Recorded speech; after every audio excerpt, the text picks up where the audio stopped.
Good morning. এখন বাজে সকাল 8:30। আমি ঘুম থেকে উঠি 6:30টায়। তবে আজকে ব্লগটা স্টার্ট করলাম 8:30 থেকে, কারণ সকাল থেকে উঠে আমার বেশ অনেকগুলোই কাজ ছিল। তাই তার মাঝে আর বেশি ক্লিপস নিতে পারিনি। যতটা নিতে পেরেছি ততটাই দেখাতে পারলাম। আজকে আমার অ্যাসাইনমেন্টের ভীষণ চাপ ছিল, তাই সকালে উঠে হালকা কিছু ব্রেকফাস্ট করেই আমি তাড়াতাড়ি বসে পড়েছি খাতা পেন নিয়ে। অ্যাসাইনমেন্ট কমপ্লিট করছি। আর বাইরে যা রোদ্দুর! কালকে রাতে এত ঝড় বৃষ্টি হওয়ার পরেও আজকে ঠান্ডার পরিবর্তে গরমটাই বরং বেশি লাগছে। যাই বলো তোমরা।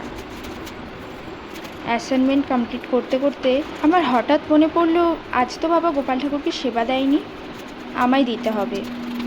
তাই তাড়াতাড়ি উঠে স্নান করে নিয়ে আমি পুজো করে নিলাম, আর তারপর লাঞ্চ করে নিলাম। লাঞ্চে আজ আমাদের নিরামিষ, কারণ শনিবার আমরা নিরামিষ খাই। আজকের মতন এটুকুই।